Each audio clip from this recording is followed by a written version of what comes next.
आप आए हैं, आपका अभिनंदन है, स्वागत है। मैं क्वेश्चन करने से पहले एक बात बता देना चाहता हूं कि मेरा नाम है मनीष कुमार जालान। मेरी प्लाईवुड की फैक्ट्री है और उसमें हम 3 पार्टनर हैं। एक मुस्लिम पार्टनर भी उसमें है। मेरा बिजनेस 18 साल से उनके साथ है।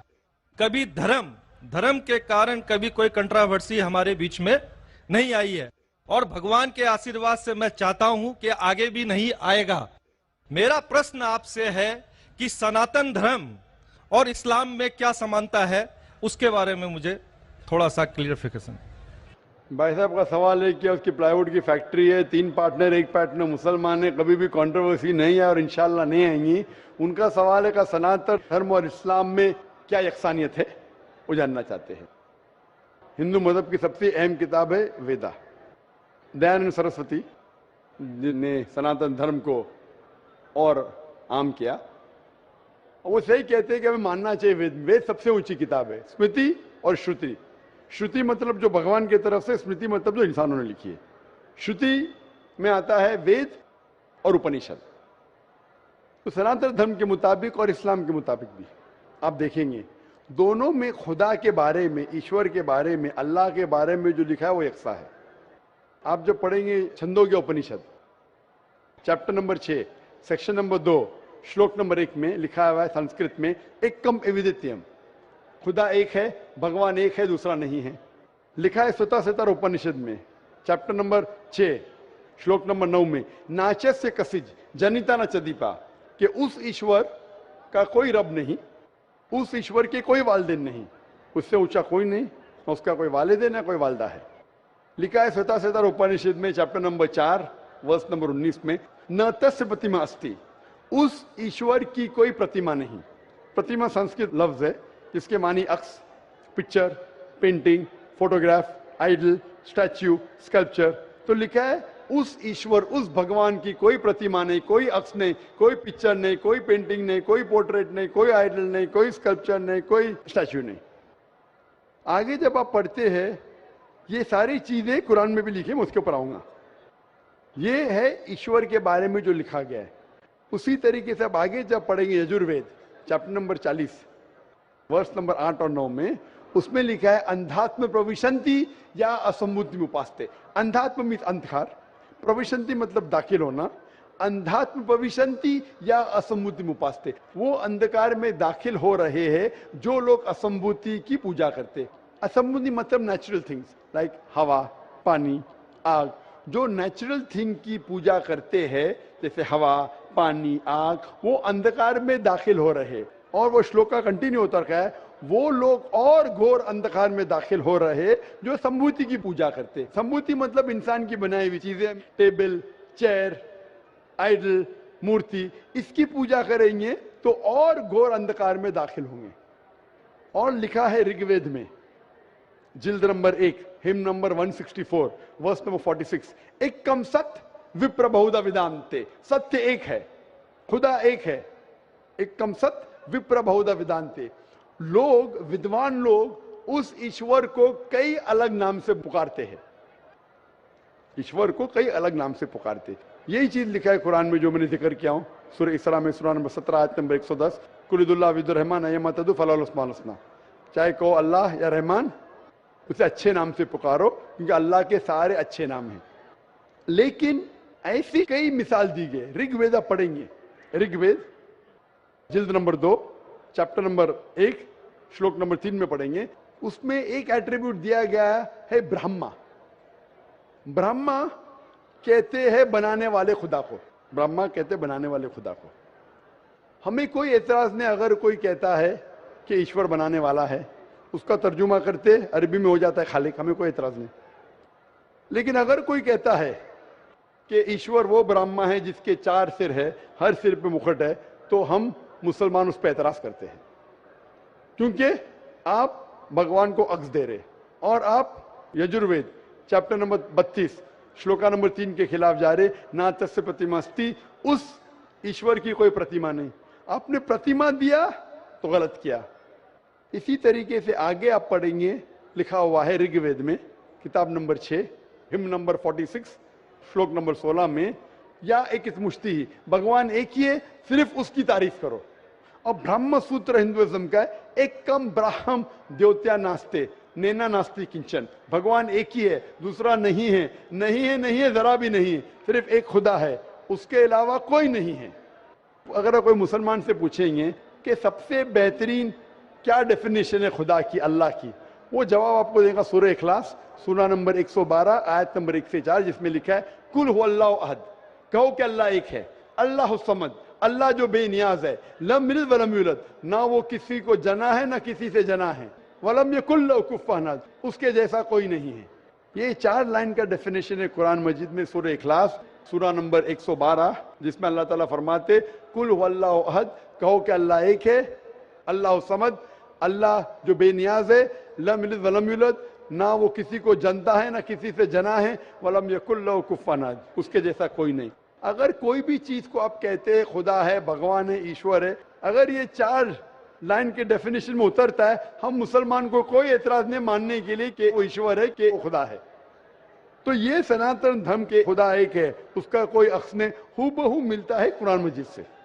लेकिन मैं एक स्टेप आगे जाता हूं, यहां तक के तो सही है, दयानंद सरस्वती ने कहा ईश्वर के बारे में, मैंने मान लिया, मैंने थोड़ी और रिसर्च किया। मैंने कहता हूं मैं दयानंद सरस्वती और विद्वान हूं, और रिसर्च किया हूं। रिसर्च में लिखा है वेद में, पुराना में, कि एक आखिरी अवतार आने वाले हैं। इसका जिक्र दयानंद सरस्वती ने नहीं किया, क्यों नहीं किया मैं जानता नहीं, लेकिन लिखा है भविष्य पुराना, मतलब जो भविष्य के बारे में आपको कह रही है। अगर आप पढ़ेंगे वेद और भविष्य पुराना और बाकी पुराना, कई जगह आखिरी पैगंबर मोहम्मद सल्लल्लाहु अलैहि वसल्लम का जिक्र है। मैं पूरा तफसीर से हवाले दूंगा तो आसान होगा। आप पढ़ेंगे भविष्य पुराना पर्व 3 खंड 3 अध्याय 3 श्लोका 5 से 8 तक, इसमें मोहम्मद सल्लल्लाहु अलैहि वसल्लम का जिक्र है। आगे पढ़ेंगे भविष्य पुराना पर्व 3 खंड 3 अध्याय 3 श्लोका 10 से 27 में मोहम्मद सल्लल्लाहु अलैहि वसल्लम का जिक्र है। अगर आप पढ़ेंगे अथर्ववेद किताब नंबर 20 खंड नंबर 127 श्लोका नंबर 1 से 14 में मोहम्मद सल्लल्लाहु अलैहि वसल्लम का जिक्र है, इसे कहते कुंटब सुक्तास। अगर आप पढ़ेंगे ऋग्वेद किताब number 1 chapter number 53 shloka number 9 में मोहम्मद सल्लल्लाहु अलैहि वसल्लम का जिक्र है। कई जगह पे उनका नाम से जिक्र है और बड़ी तफसील से जिक्र है कल की पुराना में। कल की पुराना चैप्टर नंबर 5, 7, 9, 15 यहां पढ़ेंगे। इसमें लिखा है कि कल युग में, कल युग मतलब आखिरी युग में आएंगे आखिरी अवतार। अवतार जैसा मैंने कहा का मतलब नहीं कि भगवान नीचे आना, अवतार एक संस्कृत वर्ड है जिसका मानी अवतर, अवतर मतलब खुदा ने भेजा, खुद खुदा नहीं आ रहा है, it belongs to God, not God himself. इसीलिए इसका कॉन्सेप्ट है मैसेंजर, पैगंबर। तो कल युग में कल की अवतार आएगा, उसके बाप का नाम है विष्णु यास। विष्णु मतलब ईश्वर खुदा, यास मतलब खुदा का बंदा। अरबी में कहीं हो जाता अब्दुल्ला जो मोहम्मद सल्लल्लाहु अलैहि वसल्लम के वालिद का नाम था। उसकी माँ का नाम होगा सुमति, सुमति मतलब अमन शांति। अरबी में कहेंगे आमिना जो नाम था मोहम्मद सल्लल्लाहु अलैहि वसल्लम के वालिदा का नाम। वो पैदा होंगे एक अमन के शहर में जो था मक्का। वो पैदा होंगे ऐसे खानदान में जो उस शहर का रखवाला था और मोहम्मद सल्लल्लाहु अलैहि वसल्लम कुरैश खानदान में पैदा हुए। पहली वही उन्हें आएंगे एक गार में, एक केव के अंदर। मोहम्मद सल्लल्लाहु अलैहि वसल्लम को सबसे पहली वही आए गार हिरा में रात के वक्त, हम जानते हैं। फिर वो माइग्रेट करेंगे नॉर्थवर्ड और वापस आएंगे। मोहम्मद सल्लल्लाहु अलैहि वसल्लम ने हिजरत की, मदीना फिर वापस आया। उनके 4 करीब दोस्त होंगे, सबसे पहले 4 खुलफा राशिदीन। ऐसे कई तफसील है। तो खुदा के जिक्र के बाद जो वेद में यकसानियत है जो कुरान से मिलती है वो है मोहम्मद सल्लल्लाहु अलैहि वसल्लम का जिक्र। और भी यकसानियत है, ये तो सिर्फ खुदा के बारे में और मोहम्मद सल्लल्लाहु अलैहि वसल्लम के बारे में। और यकसानियत है शराब मत पियो, जैसा मैंने कहा कुरान में लिखे सूरह माइदा सूरह 5 आयत नंबर 90 शराब मत पियो। मनुस्मृति चैप्टर नंबर 9 श्लोक नंबर 225 में लिखा है। कुरान में लिखा है जुआ मत खेलो, सूरह माइदा सूरह 5 आयत नंबर 90। मनुस्मृति चैप्टर नंबर 9 श्लोक नंबर 225 में जुआ मत खेलो। हिजाब पहनना चाहिए, कुरान में लिखा है सूरह नूर सूरह नंबर 24 आयत नंबर 30 और 31। ऋग्वेद में लिखा है जिल्द नंबर 8 में। इस तरीके से कई यकसानियत। सबसे अहम 2 यकसानियत है पुनर्जन्म, वेद में कुरान में। सबसे अहम यकसानियत खुदा है कि उसका अक्स नहीं है और मोहम्मद सल्लल्लाहु अलैहि वसल्लम आखिरी पैगंबर है। आप मानते हैं भाई साहब के खुदा एक है? मुझे जानकारी नहीं है। आप मानते खुदा एक है कि नहीं मानते?